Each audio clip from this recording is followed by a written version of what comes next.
Welcome to the Maintainable Software Podcast, where we explore the art of improving existing software with seasoned practitioners who have helped organizations overcome the problems often associated with technical debt and legacy code. I'm your host, Robbie Russell. On this episode, Staffan Nöteberg joins us. Staffan has 20 years of experience as a freelance software developer, Agile Coach, conference speaker, and has authored multiple books such as Pomodoro Technique Illustrated and Monotasking, which is why I invited him on the show. Staffan joins us from Stockholm, Sweden. Staffan Nöteberg, we're so glad to have you join us on Maintainable. Welcome. Thank you for having me. So as you reflect on your experience in the industry, what do you believe are a few common characteristics of, dare I say, well-maintained software? I think that when someone new comes to this project, which haven't been there before, it should be easy to grasp the abstractions that you have. Maybe don't understand every detail, but have somewhere to start. And then, of course, modularity and nesting is very important. Could you expand a little bit on, just for our listeners, and we talk a lot about abstraction with different people, and how do you kind of perceive abstraction? Or how would you describe that to someone new to the industry, or maybe a project manager that's not actually working on code themselves? What do you mean by that? When I think about abstraction, I think about shortenings. So you leave out, the software is a model of something, and an abstraction, you have left out details that are not necessary to understand what models you have or where to start or the general flow or something like that. Yeah, that makes sense. And I know as part of in your career as an Agile coach in particular, I'm curious how do you use the metaphor technical debt very often, or what's your perspective or opinion about it, using it? I use it, and I think I get through. There probably, in some cases, there are better terms, but I think the technical debt is good, especially when you talk with managers and talk about things that all goals can't be stated top down, because sometimes teams know things better, even if the top management knows the business better, might be, not always, but sometimes, then the team has other things they know, like, for example, that there is technical debt. Do you find that developers and software engineers will sometimes, you mentioned there's maybe other terms or ways to describe, would you consider that there's like a universal definition for technical debt, or do you find that every team needs to kind of define that themselves and figure out where does general maintenance work or like upgrades fall under the same umbrella as technical debt, and how do you kind of distinguish that versus code you don't like or something? I don't think that you should write down the definition. I think this is something that emerges when people work together for months and months or years and years, what exact meaning is. I think that if you try to nail it down in some kind of definition, you will always be wrong anyway, because there will be other cases. It's too complex. So like many words, you have to give them a meaning in the conversations you're doing over and over again. That's my point.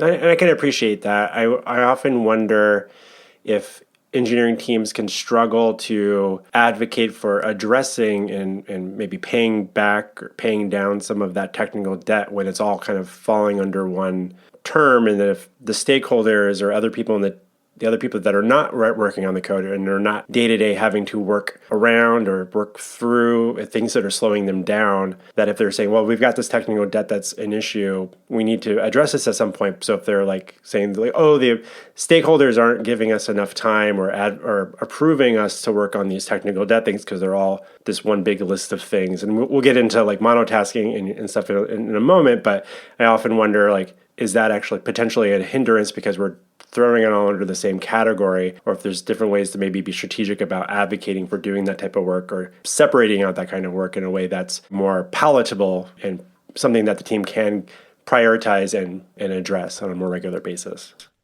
Yeah, I think so. And I think it's the same with Agile transformations. And people can shake hands and say, like, we're going to spend $1 trillion on an agile transformation. It's the most expensive agile transformation in Europe ever, or something like that. And they shake hands, but they mean totally different things with agile. But they believe that they are on the same page. And I think it's the same with technical debt. And if you have that problem, then maybe you shouldn't use the word technical debt, so be more specific about what you mean, so that you otherwise people think back on their history or their experience or some anecdote when someone says technical debt, that they think about something they have experienced before. And maybe you need to talk about that particular anecdote instead of just say technical debt, and you want people to agree with you. No, I think that's some good advice for those listening. I talk to a lot of people and engineers in particular that will feel like, hey, I've brought up the concerns about some technical debt, and then maybe they brought it up in a conversation, and then they heard, we'll get to that later at some point, not right now, but we'll come back to that. And then they've heard that a few times, and so they stop advocating for it as much. And they're like, well, if it's just technical debt, the company doesn't care about it, apparently. Any advice for those listening on how they might overcome that? Yeah, I think that, I mean, all people in the company usually wants things to be good. So if you talk with people which are not coding or are not into coding and doesn't understand technical debt, maybe you should explain more exactly what it means to them, to what they are working with. So, for example, if they're a project manager, maybe you can talk about that the next project will be late, or if they're working with business, maybe you can talk about that the maintenance cost will be very high later on if we don't fix this. Or that's some good advice there for folks listening. So I want to kind of pivot a little bit for the main reason why I wanted to invite you, or I invited you onto the podcast. So you have a book titled Monotasking, which offers strategies on how to cut down on your to-do list and avoid procrastination. Now, as a software developer, I never have a really long to-do list, and I never procrastinate. I'm being sarcastic, obviously. But so I'm only about halfway through the book right now, but I'm finding it to be a good time for me personally as someone that runs a company, and I'm thinking through how I navigate. And I jumped on the GTD, getting things done bandwagon, and 15, almost 20 years ago, and I always go back to that. And one of the things in your book that you mentioned was one of the problems with things with some of those strategies is that you just got all these different lists in different places or under different context. Or I was thinking around how many different tools that I am day-to-day working in. I've got to-do lists, and basically my inbox is probably a to-do list. I've got things in Asana, I got things in Jira, I got things in GitHub, I've got Slack conversations I haven't replied to, Twitter DMs that people have asked me about something. There's just all these lists. And then in your book, you advocate for people having like a list of 5 priority things to focus on, which I think makes sense on a day-to-day level. But before we get too far down and you giving me personal advice, selfishly, that's what this podcast is all about, is about me gaining some free, unsolicited advice. Or I am soliciting the advice. But having said that, can you kind of just provide our audience with a kind of overview about what the core concepts of monotasking is versus what people maybe are not doing at the moment?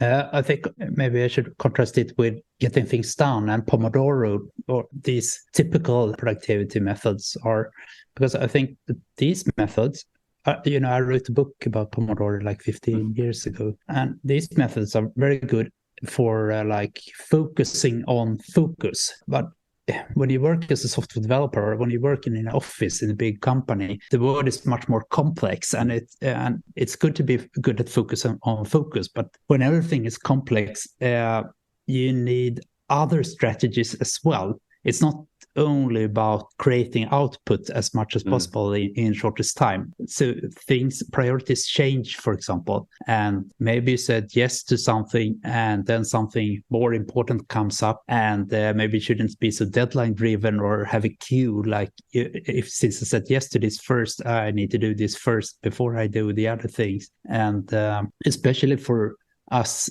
engineers, I think we want something that is very like a state chart, so we know how to do in each situation. But that's not the way it works when there are 10 people or 100 people or thousands of people that should collaborate and deliver something together. So what I tried to write here in this book, in the monotasking book, is how to really get things done when things are this complex. So, for example, instead of I meet people that have lists that they maintain, that spend a lot of energy on maintaining, and every time something comes up, they add it to the list, and they have hundreds of things there, and they have a lot of research about everything, what to do next. But 99% of these things they will never start. So it's just waste to spend all this time. I think sometimes you should instead, when you wake up in the morning and sit by the desk, you should just think like, what's the most important thing right now? And start with that most important thing, not most urgent thing.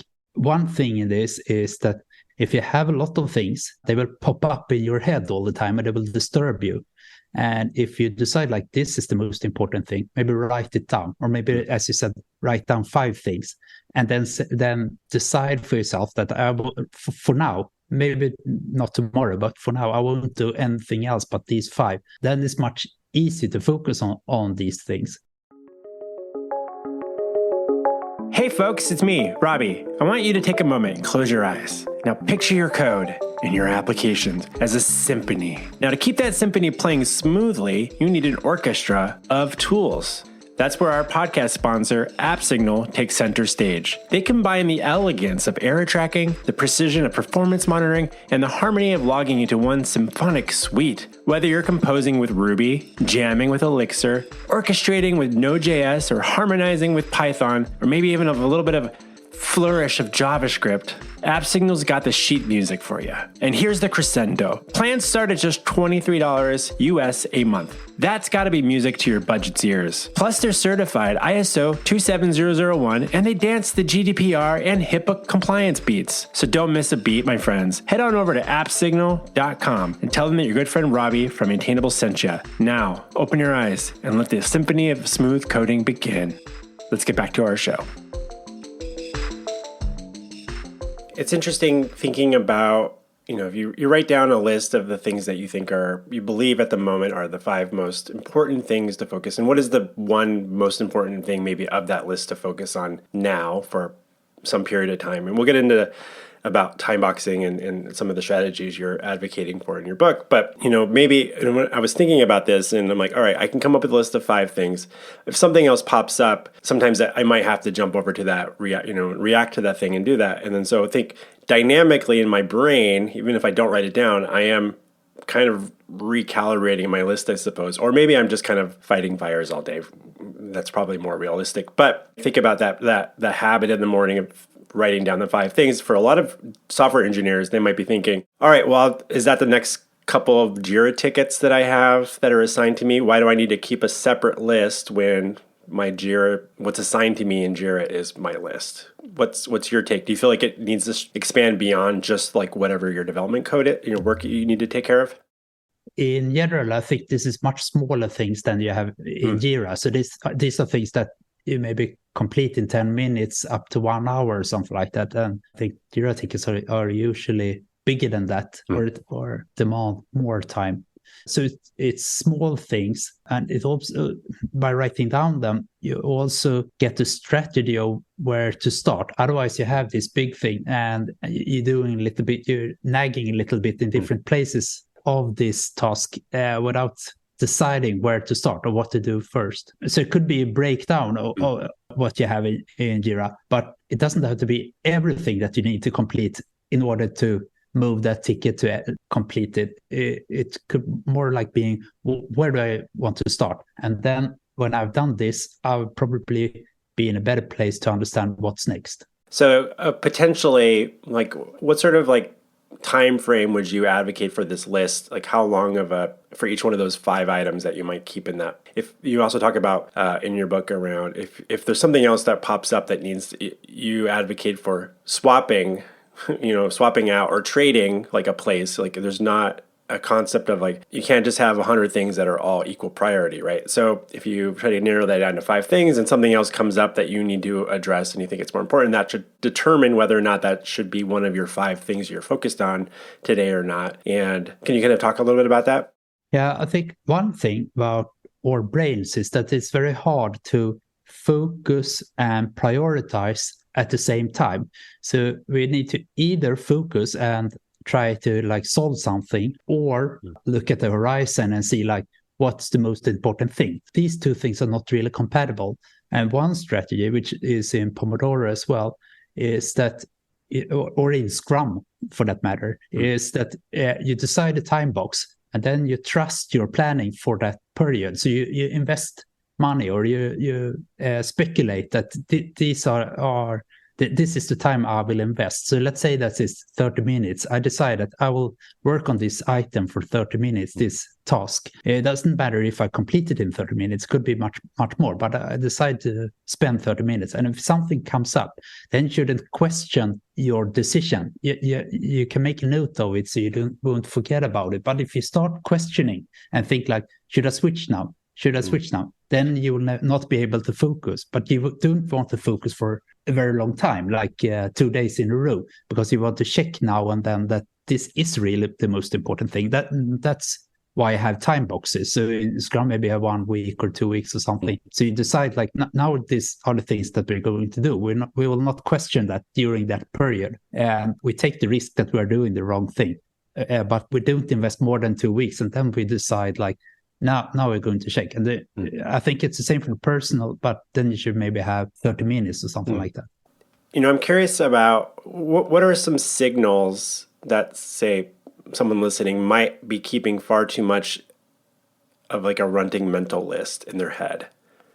So I think for those listening, so as they're reflecting, like, I feel like I can manage. I know I've got my Jira tickets, and I can check email and my Slack and everything, but what are some things that you think that might be highlighting that they might need a little bit more structure in how they're organizing their work? I think instead of thinking like that there are a tipping point, that this is bad and this is good, you should try something like this for a week or something. Turn off all notifications while you're doing this focus periods for 30 minutes. Decide what to do during that. What's the most important thing? And just focus on that one and do that for a week or two. And then compare, was this better or worse than what it usually is? Because I think that we all have different circumstances. So for some people, it's easier to switch tasks all the time, or to manage with a lot of things. And for some people, it's very hard. But if you really try these two different strategies, then you can compare with yourself. And I think that's better. In your book, you discuss discretionary versus non-discretionary time. For our listeners, can you describe what the difference is between those and how people approach a typical work week? Some things are decided up front, like you're going to go to a meeting, for example, and that's already blocked in your calendar. And then you have time which you can do whatever you want to, because you're sitting at your desk and you have your own priorities. So maybe you should start coding something, or you should start writing a test, or maybe you should send an email or something else. But that's up to you to decide that thing. So it's not blocked time for something that might be good, but it's blocked. Do you often suggest to people that they should block out their calendar very structured, like in a certain way, like tomorrow I'm going to work on, I have my meeting in the morning, and then I have to work on this Jira ticket, so I'm going to block off an hour and a half for that, and then in the afternoon I'm going to work on this other Jira ticket, using Jira as just an example. But do you feel like people should be thinking about it that way, like ahead of time, and being maybe thinking that's a good proactive way to get those things done? But how do you think about like being specific, or do you advocate that people should block out time for focus time, and then you look at your list, each one of those times you have a focus time on your calendar blocked off? I think the latter. I think that it's good to block out focus time in your calendar, at least if you work in an office when other people can block your time for meetings all the time. And it's not for yourself. It's about how do you create most value for the company. And if you go to meetings 8 hours a day, then you probably not add any value. I'm not saying that meetings are bad, but there is a balance that you need to keep there. But when you block time for focus, I don't think that you should decide up front what to do with that time. You should think of it like discretionary time. And when you're just about to start at focus time, then you should think like, what's the most important thing right now? One reason for doing this is that you never know how long time things will take. So if you decide that you will spend 1 hour on one Jira ticket before lunch and another hour after lunch, and the first thing is only 50% done, then your calendar is not correct. And of course, you could change it then. But I mean, if you put a lot of these things in the calendar, these calendars are not made, as far as I know, right now for this. So it will be all corrupted, the calendar. So it's better to like just book time for your short list of things to focus on. You know, one of the things I thought was interesting when you talk about kind of early on in your book, you talk a little bit about how software engineers tend to like to create processes like this that they can, you know, feel like they have control over how they're doing things, and they can follow like a process and be like, if this happens, do this and then that, and I can work on this other thing. But you also then talk about how a lot of what we do as software engineers is working with other humans that may not be software engineers, and they've got their own workflows and things that they're doing, and whether that's happening in the same tools or not that you're collaborating with, but they have their own running list of to-dos and priorities. And so how do you think like an approach like monotasking helps bridge those two, like say software engineers and people that are not software engineers that collaborate with software engineers? How do you think about that and how that can impact the overall team and output of the team, which I know you said is a high volume of output is not that maybe necessarily the goal. It's about outputting, you know, important things, not, you know, just reacting to whatever's kind of getting thrown into the team. I think for most people, it's part of your work to collaborate or cooperate with people outside your team that might not be engineers. But I think also for engineers inside the team, even if you're all engineers, the world is complex and it's very hard to like manage a complex world with just rules. So it might be better to have more like principles to follow that could work even if things are not the same way every day. Things are different. So, but of course, you need to learn to collaborate. Most people need to learn to collaborate with people that are not like yourself, that maybe are not in the same team. And I think that one thing about being agile is to be able to involve your stakeholders. And when I say stakeholders, it could be someone in the team, or it could be your product owner, or it could be someone from business department or HR or whatever. So involve them in your decisions. So for example, if someone comes to you and say like, Robbie, how long time do you think this will take? And you say like, well, 2 weeks. And they say like, 2 weeks. And you say, okay, 1 week. Instead of having that conversation, you can say like, I don't know yet, but I will do something viable in 2 days. It's not complete, but something viable. Then you can come back and you can decide yourself. You will be able to estimate how long time this will take, because you will see how far I've gotten in 2 weeks. Or when you talk about goals, to involve them and decide together with them. And maybe that's not only about monotasking, but in general, I think that if you just think that they said that, how I'm going to interpret it and then deliver something back, then there will be a mismatch.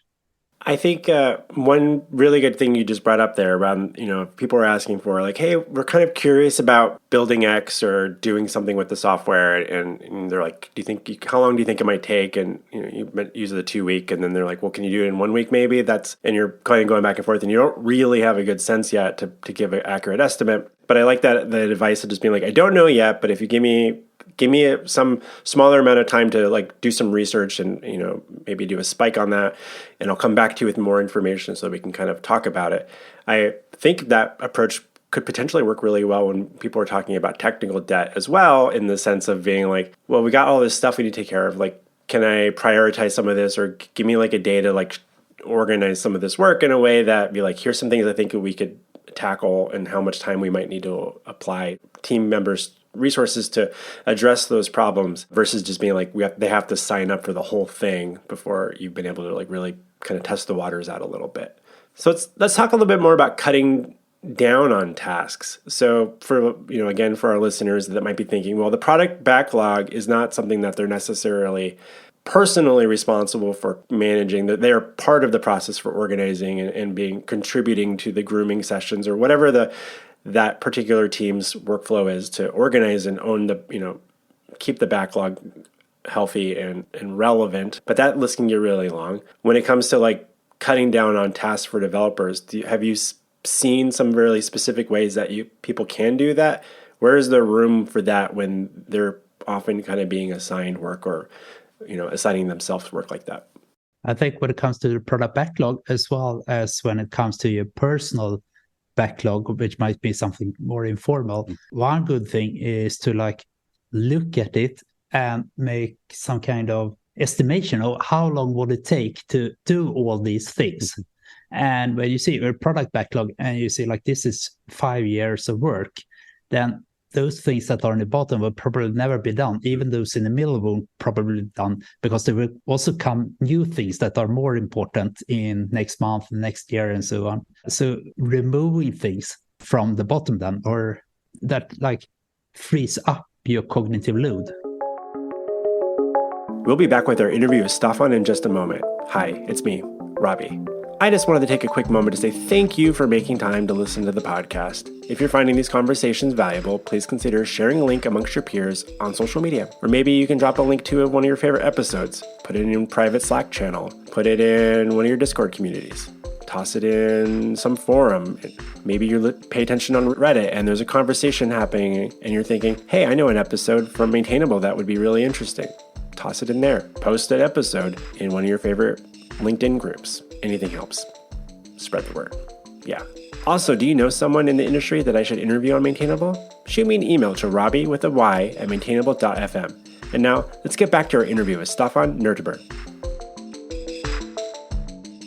Do you think that, some people might say that, well, maybe I'm thinking a little bit too much more around the realm of overdue tasks like maintenance tasks or technical debt type topics, specifically within software projects that might end up in a product backlog, and then maybe they get bounced. They just keep finding their way lower, lower, lower.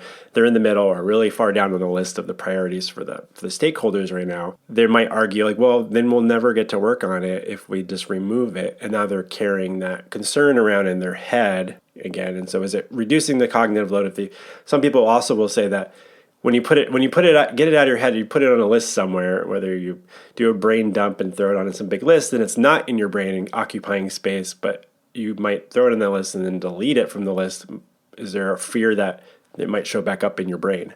I don't think so. There's a story in the book about a psychology researcher called Bluma Zeigarnik 100 years ago, something like 1920s in Berlin. And she and her friends, they went to the coffee shop and they were discussing with each other things, new research about psychology.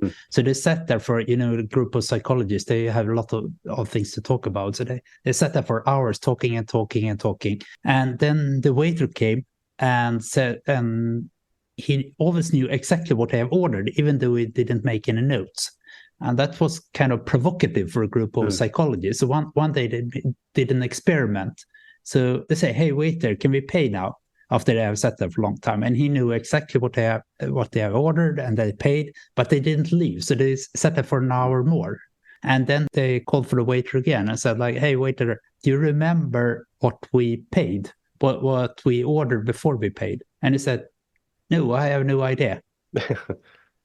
I dropped that. And I think that's the way our brains work. If we really if we really decide to end something, it goes out of the brain. And I think that's one of the things. If you remove things from the backlog, from your personal backlog or from a product backlog, you need to talk to stakeholders and have an agreement and say we're not going to do this because there are more things there. Even if we have it on the product backlog, we're not going to do it because there will always be many more things that are more important. And you get an agreement for that, then it's much easier to not. Then I think the risk that it will return in your head is much lower. I like that. If you're thinking a little bit around, you're having priority conversations or something and having a conversation with your teammates, and maybe all agreed 6 months ago that you want to address this one thing, but it just never gets prioritized. And then I don't think there's often enough conversations where we're saying, you know what, let's just all agree that we're going to live with the way things are because we're okay. We're going to remove this from the list. We're all in agreement. And sometimes I always think that like those things, if it's important enough, it'll probably resurface at some point anyways, right?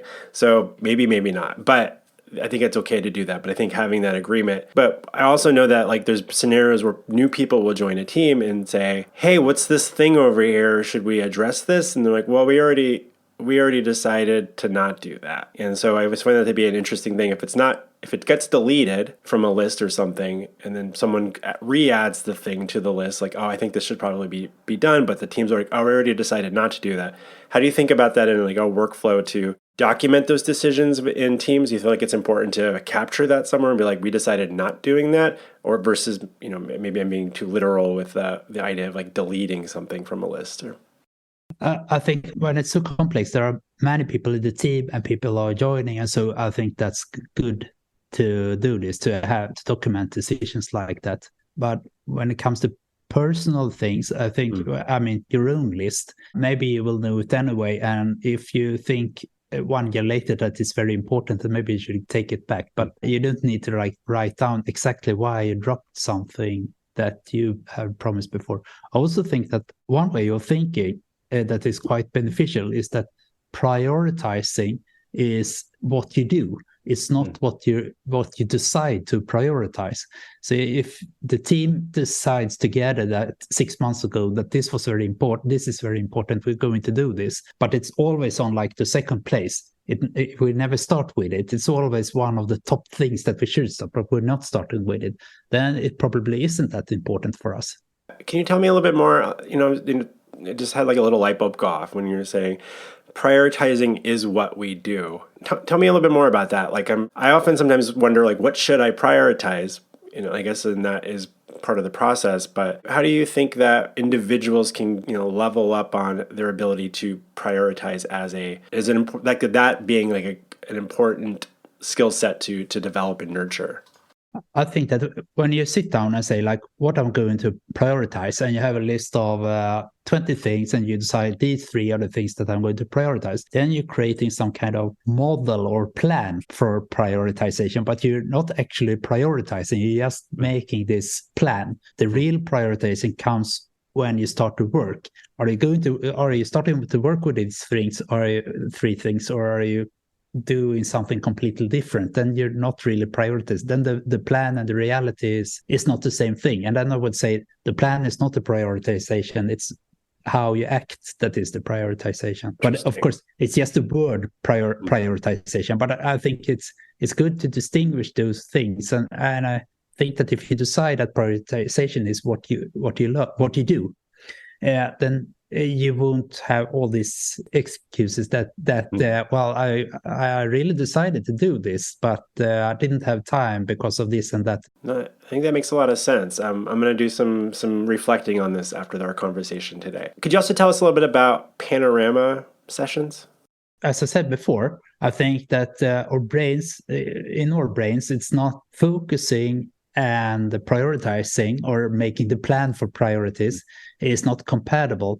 So I think that we need to switch between those, because if we focus for too long time, then we might do something that is not important anymore. We thought it was important, but we are digging deeper and deeper in something. Maybe something new came up, or maybe we are doing this.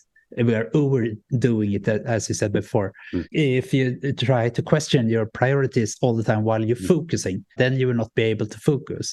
So I think a good strategy is to switch between these, have 2 modes. So one mode is the panorama mode, when you look out and see like what does the landscape look like right now? What things are candidates right now for my next session, my next focus session, and choose one of these. And then when you have chosen it, you move from the panorama to the monotasking mode, and then you like wind up a clock for 30 minutes or 20 minutes, and you just focus and you don't question. And there's another term I also use, which is panorama cue, which is like when the clock rings, then you stop immediately, or maybe you finished the line that you're doing, but you're not thinking like, I only need to complete all this, I need to get the test screen before I stop. You stop in the middle, and there's two reasons for this. One is that otherwise you might never stop and you will never have these breaks and, that you really need. If you take like 2 minutes break and come back, then you will be refreshed and have more energy. The other thing to stop immediately is that when you stop in the middle of something, it's much easier to get started again when you start. If you complete something, you might get into like procrastination when you come back. When you come back, you think like, I just need to read my mails or something. But our brains are wired in a way that when we have started something and we get interrupted, the clock rings and we take 2-minute break to get a glass of water and come back. We are very eager to complete these things. And this also means that it could be a good strategy to end your workday in the middle of something. So like there are a lot of people that have this strategy, I know. So like ending the day with a test that is read, for example, instead of thinking like I'm just going to fix this and then I go home. You make sure that you have started something before you go home. We'll get started in the morning much easier. I was listening to you speaking with someone about this on another podcast, and I'll include a link to that episode as well. But you were talking about this idea of around towards the end of the day, starting something rather than just kind of pushing through and trying to finish the current thing that you're working on. And personally, and I can't speak for all software engineers, I know that I want to try to wrap things up so that I can get it done and out of my head and I can move on and have a fresh start tomorrow. But I also then know that there's always that, I might underestimate how long it's going to take me to finish this thing, and I'll keep pushing through, especially if I'm chasing a bug or something and I'm like, I want to figure this out, because I get an endorphin rush when I figure it out, right? But also I know there's an importance about a lot of projects and things that we're working on or feature development or something, and it can take several days to do something. And I'm always advocating for my employees to think about how they end their day and being very intentional about setting themselves up to be able to have a good start in the morning, right? Like to get everything in place. And so sometimes I might advocate that they should be trying to wrap up their things, but also to leave themselves some breadcrumbs or notes about where they should start tomorrow, because there's also the chance that they might not show up at work tomorrow. They might be sick tomorrow or something, and they might get something else might come up. And so every time you have something that's unfinished, thinking about like, how do you think about this in the context of monotasking or around maybe end of day, but also when you just need to switch from one thing because something else popped up? Do you have kind of like any advice for people on how to best leave that in a good state? You mentioned like a red, maybe have a failing test as one example, but like as far as if you're needing to update a Jira ticket or leave yourself notes for something, how do you kind of think through that, or like help people in the teams that you're a part of, and maybe in your trainings, to kind of think about that type of process? I think that if you're a person that have a problem finishing things, so every time you leave the office with a red test, and in the morning you will come up with something new and you will never go back to that task, then you shouldn't use that strategy. If you're like an entrepreneur, but you're not someone that can complete things or close tickets. But in general, when I think about small things that you're doing that take maybe 2 hours or something like that, maybe you shouldn't start the morning by thinking like, what's the most important thing, what new things have happened. Instead, just go with your flow, that you have these things in your brain that you didn't complete yesterday, and just finish it. Do you have any advice for those listening who they're very likely to work with other people on their team and see their team, maybe they feel like they have a decent grasp of how they're organizing their work, or they're going to read your book and they're going to experiment and find some strategies to improve how often they're getting things done and managing their to-do lists and stuff, but they see other people on their team maybe struggling a little bit, or they perceive that they're struggling. Any advice I personally have a couple people that I work with at times where they hesitate to say no to adding things to their list, and they'll just keep a big thing, and they kind of fall into maybe a little bit of a busyness trap. Any advice on how to gracefully approach that conversation in a way to be like, hey, here's some thoughts or some ideas, or maybe you should check this book out? How would you kind of advocate for people to, or advice could you offer, say me or other people listening, on how to have conversations with their peers about like, hey, I noticed, or what's your kind of take on that? I think maybe you shouldn't start with a book, but I think that in general, maybe you should start about talking about the value that they create and not about the tasks that they need to complete. So talking about like, if we don't do this, then this won't happen, and that won't happen. And maybe we shouldn't start with all these things, because then we have many things started at the same time and we will be much slower. I mean, they probably don't want to be unstructured. They might be anyway. That's true. The complexities of working with other humans, and that's why we can't all follow the same process and such. Do you think there's anything that listeners could do today, like if a small exercise that they could, like, they're going to stop listening to this episode and they're going to go spend 30 minutes doing something that they could experiment with some of the concepts from your book?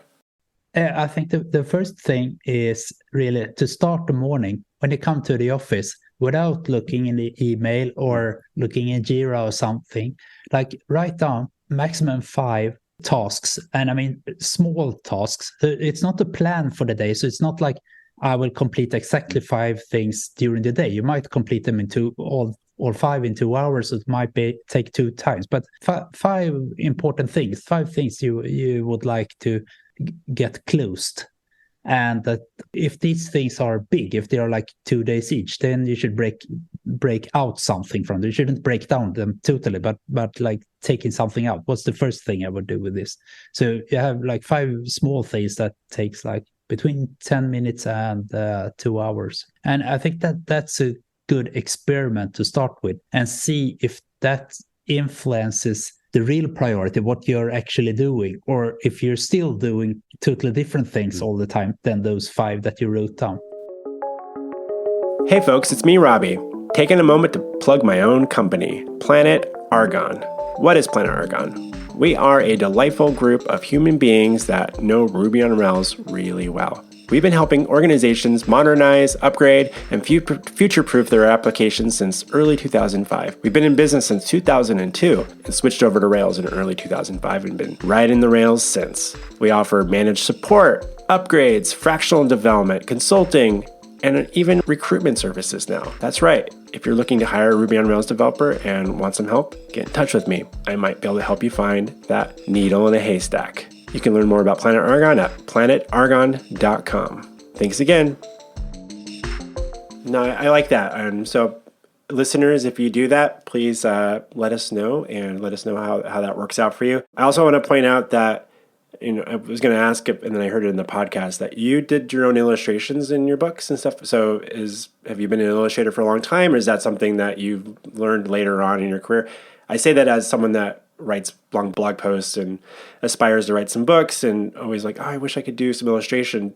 Was that always something you were doing, or is that something you picked up later on in life and has been able to adapt and incorporate in your work? I think it was something I always have been doing, but in these books that I have written, and also when you create like slides or something like that, I think that the important thing is not to like impress because you're a very skilled illustrator. It's more like conveying some kind of message. And we talked about abstraction, to remove every detail that doesn't add anything to the message. So if you can create a picture that has nothing except what is important to convey the message, I think that's good. And there could be different ways of doing that, but I think that's a good principle, more than being skilled at draw. And if you think like that, anyone can make drawings. If they just think like, how can I complement what I'm saying or writing with some kind of illustration, a diagram or something, and remove all details that are not absolutely necessary, then most people, and I also think it's a good way of sorting your own thoughts before you're trying to convey that message. I think one of the, prior to the pandemic, my company, we were all in the same office and a lot of whiteboard time. And I think I used to probably do a lot more sketching on the whiteboards, drawing and trying to explain things and kind of connecting dots for people. And now in this remote world, I do that very, very rarely. And so I think in some ways I feel like, now I'm remembering, I used to do a lot more of that. So maybe I'm not incapable of like expanding on that. It's just that I don't have the technology part of it just feels a little bit more cumbersome than like doing it in like a Zoom meeting with some drawing tool versus with my mouse or a trackpad versus like just picking up a marker and writing on a whiteboard. So I need to maybe come up with some other strategies to do that. But I like that. I'm thinking about that. And I always like to try to include more illustrations and things like that in our internal documentation and like don't rely on just saying, but I think that can be a good strategy for people listening as well. A couple of quick last questions for you, Staffan. Is there a non-software, non-technical book, something outside of our little industry bubble like a book that you recommend to peers kind of regularly? Yeah, there are many books, but one book is this one. It's called Complexity, the Emerging Science at the Edge of Order and Chaos, from a guy called Mitchell Waldrop. It's about a research institute in Santa Fe. Have you read it? Or no, I've not. I'm not familiar with it. No, it's a research center. They started in the 1980s to try to have some kind of theory that was the same for economy, physics, chemistry, and different things, but which is complexity science then. So they gathered a lot of Nobel Prize winners and other people, and they were researching and this book tells this story about this research institute, which some people might not be interested in, but it also explains what complexity is and how you can manage in complexity, maybe. I would say that especially to engineers, so people working in big offices, it's very valuable. It sounds complex. I'll definitely include links to that in the show notes for people as well. And where can listeners best follow your thoughts and ruminations about software development, agile workflows, and principles and your writings online? Right now, I think a good place to start is LinkedIn, and then maybe find from there other things. Excellent. I will definitely include all the links in the show notes for everybody. And with that, it's been such a delight having you join us on Maintainables. Thank you for stopping by to talk shop with us, Staffan. Thank you very much, Robin, for inviting me.